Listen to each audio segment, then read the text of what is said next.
I have an interesting guest in the house today. I know the ladies are watching right now.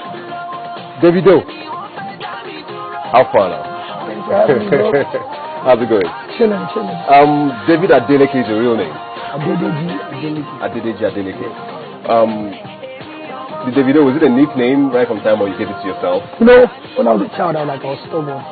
Yeah, so my father was like, Davido, all the time. Come on for jet. Davido, this one. So then he just kept on calling me that. And then even since I was young, and I grew up, and I just stopped with the name. Okay, so the name started from when you were young. Did the music also start from then as well? No, like my first single back when Man of Girl was actually the first song I ever recorded in my life. Okay. Yeah, are you serious? Yeah. So far today, you didn't really care about music. I was just doing it, and then I was like, wow, I can actually. But I know some people who were in secondary school with you who said you used to mime and things and things. But not serious, take it serious. Like me and my friends used to rap, just joke around. To rap? Yeah, rap. Yeah. Rap. I used to call myself Lil Jaguar at that time. Yeah. So what happened to your rap career? I don't know, I just died. But after that, and then in university in America, I started producing, like for artists, making a little money, engineering, mixing and mastering. After that, moved back to Nigeria, and I was like, okay, I went to the studio one day with Neto. I was like, let's just record now, and it came out nice. And then I was like, I don't give one club DJ like that, and then the thing just blew up. And they were like, wow, then we have to shoot the video. I was like, video? I was like, no, I don't want to take this stuff too serious. And then so it was like an accident, you're saying? Yeah.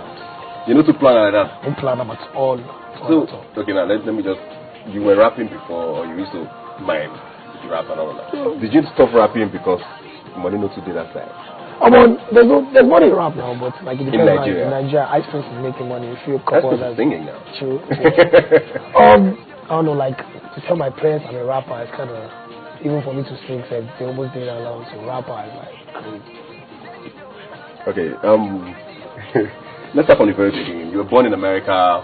Yeah. You schooled in America at some point. I thought the green grass was greener there. Why did you move back? Grass is not green there. You go there, tell me you even figure out that there's nothing. I was just there. I was like, man, I don't have a job. I'm not doing anything. I'm just receiving money from my parents. I need to just go back and find something to do. So I actually didn't finish school. Okay. Over there. I just left. I just came back. I didn't tell anybody. I just came. I just entered my house. Everybody was like, what's going on? I was like, I'm not going back, man. So I remember when I was coming back, I told all my friends in America, I was like, trust me, by the time I come back next time, they're going to be taking autographs from me. Yeah, there's going to be a difference. What were you studying there? I was studying business management at the time. So why didn't you finish? I don't know, man. I just had a year and a half. But I left. But I transferred all my credits down here. Okay. Yeah, so I'm doing a part-time class in Bangkok. Okay, so you're a student now and doing this. How do you... I can't okay,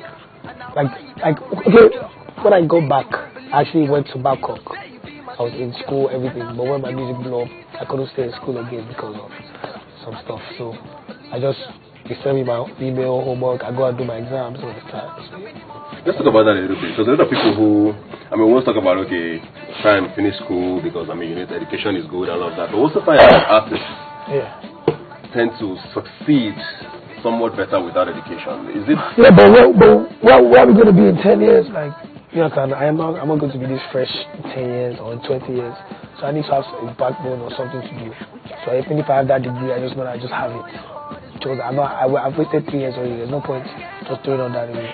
So we figure out a way we could do it. So I'll be done soon. I'll be done very soon. Okay, talking about 10 years, you also have a record label. HK. What does HK stand for? Sorry. Honorable Kings of the New School. Honorable Kings of the New School. Of the New School. Yeah, that's the first time. Where did that name come from? This actually wasn't mine. Actually, when I was 13, I used to produce one of my cousins called MPV. He's an artist too. So that's kind of our whole clique that we had and stuff. So it was 5 of us. So funny enough, I was probably the least person that you expect to blow up out of the group. And it was 5 of us. We had this group called KB International under HKN, and then we moved back to Nigeria to do the whole group thing. So I said that my song was a mistake because we're a group, right? So under my song blew up, I had to leave the group and do my own thing and stuff. Yeah. How old are you now? I'm 20. Because I saw one time on social media, some people were like, you've been 19 for 3 years. And I tweeted my passport now. I showed them my passport. I said, wow. You seem to have done so much already, and you're just 20. You're not even 21. You're not even legal to drink alcohol in many places. I don't drink now. I'm not going to comment on that. How have you been able to do all of this already in so short time? I came back I started when I was 18, so 2 years was gone. I don't know, it's just been a blessing. Yeah, just been a blessing, to be honest. I didn't know everything would be this quick at all. Let's talk about something that a lot of people talk about. It's music, not just in Nigeria, around the world. It's for people who, you've tried to get a job, you've tried to hustle, you've tried to go to school, you couldn't afford it. Music is like, that resort where you try to make a break. Yeah. You are not necessarily a poor kid. Yeah. Do you feel like you have an unfair advantage of everybody else? No. If your music is not sweet, or if your music is not good, you're not going to go far with anything, even if you have the money or you don't have the money. A lot of people have money in the industry and they haven't done quarter of what I've done. So, to be honest, there's a little bit of an advantage. Maybe there's some things I don't need to pay for, honestly. You understand? That's my family, that's blood, that's nobody's business. You understand? So, yeah, maybe, but I don't think music, it's still all about the music. To me, it's still all about the music. So do you think it's fair that people judge you based on that? Okay, you have to pay so much for studio time. You had a studio given to you or whatever it was. Do you feel like the judgment is not nice? It's not nice, but like it's one thing I learned. To be a public figure, people are going to talk. And I learned over the years to ignore a lot of things. When I first started, it used to get to me like, why is people disturbing me? Like, just let me do what I'm doing. But over the years, you just know that negativity, like, it fills the weak. You understand? It hurts people, some people, when they see success.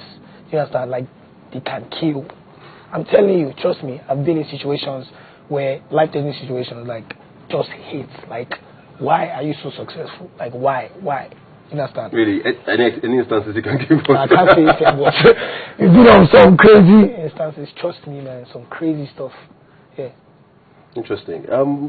Let's step away from the music a bit now. I'm going to... You're very popular on social media. Very. Very popular. And I always see your tweets, Yeah. There was... First, let's start with the initial controversy used to be about you tweeting. You would tweet pictures of money, words of cash, pounds, dollars, naira. What do you do those things for? Why do you do those things? I was 18. Do you understand? I was 18. I just blew up. I was having fun. So in America, you see records doing it. When I do it, it's a problem. Do you understand? Oh no, man. So you say you were 18. Does that mean you won't do those things anymore? No, I won't. I don't. If I work hard for my money, I'll show my money to the world. So people encourage you to come and meet me. You don't think, people say, we stay in a country where there's a lot of people suffering, the way to things like that. No, but I give out everybody, ask the streets, man. Ask the streets. Which artists they give money pass? What do they say? O.B.O. I show love to everybody. I stop at canteens and enter and just eat. They're like, you understand? Like, I do stuff like that. If the food is 500 naira, I can give them 50,000. You understand? It's just like encouraging people, like, this music is paying off. You understand? So there's nothing wrong. But if you can think about it, there's no harm in showing it. We'll get back to the you giving money part. I remember something about a 1 million naira donation you made sometime last year. So we'll get back to that. Yeah. But still on social media, there's also a chain of pictures that have come out over time with you and the girl. Yes. Someone lying beside you. It went really viral. I think my mom even showed me one at some point. And she has no idea what entertainment is about. Yeah. Now, what are those things about? Who are these people? Like, I don't understand. Do you understand? Like, I'm sitting there asking you, like, why? I am sleeping. What's the problem? Do you understand? Like, but do you know this girl, first of all? It's true. They were two. Yeah, that's like the girl. The second one, I don't even know how. I think that one, I was like... Yeah, she looked like she was creeping in. Yeah, I was just sleeping. She probably just creeped in and just... I don't even know where or nothing or how, anything. And I think one time, she called one of my people. She's like, I'm telling you, I'm sorry. I didn't do it. Like, it's whatever, man. So you've not seen her? No. But the first one. So how did she get into your room? Do you know if anybody in your team let her in or... See, that's what I say. You don't even know. Even people, I'm telling you, jealousy and everything. I moved out to my new house. Okay. Now, big house. So if you try anything, you can't pass it. So I was in my apartment then, and then everything was just free and everything. So maybe my door was open or something like that. And then I remember that day I just woke up that morning. I said something just to go to Ghana. For no reason. I just come back in Ghana. I'm coming. I just want to come and relax. So I'm on the plane. You understand? My phone is off, so I don't know. So I'm on the plane. And people are looking. So I'm just like, what's going on? My phone is off, so I don't know. So I take off. We land in Ghana. So when we landed in Ghana, I go to the car. Everybody was quiet. I was like, what's going on? Like, put on my phone. I just put on my phone like this. Hell! I was like, what? 2,000 mentions. What? Like 50 calls from dad, 50 calls from grandma, 100 calls from your sister. It was just crazy, but I'm very, very, very careful on all these females now. I'm even looking for a wife for my young age. You're already talking marriage. I'm joking. I know many girls are already like, let us have our contest with the pictures. No more pictures. No. Okay, you said you moved to a new house. Yeah, did you buy it? Did you rent? Did you buy? That's right. Oh, really? Yeah. Where is this? In Lekki? Yeah. Congrats. Thank you. You are doing big things. Your album. Yes. I want to talk a little about piracy and how it affects our music and all that. Do you have a data, for example, of how much you've sold? I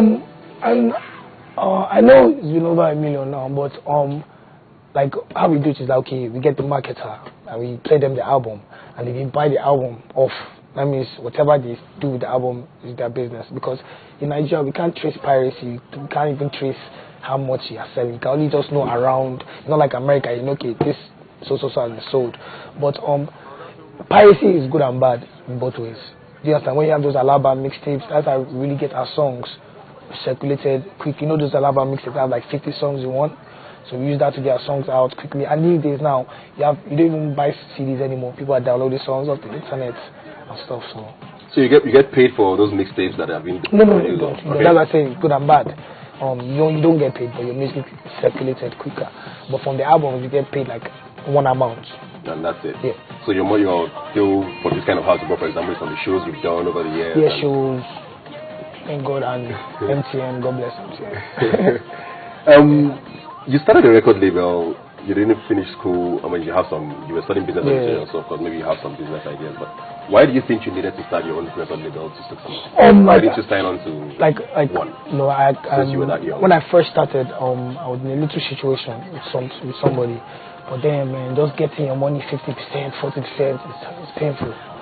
So I was like, man, I need to just find a way to start my own company. So if you pay me my 5 million for my show, my 5 million is coming in my pocket. And whoever wants to pay out that money like that, not that, you know what I'm saying, you're signed and you pay the 5 million, they do this to you and this to you. Before you know it, the money don't turn 500,000. So you don't want that situation happening. And just having control, creating control over my work is very, very good. So if it doesn't work, it's my fault. I don't have anybody to blame about it. Yeah. All right, we'll take a quick break now.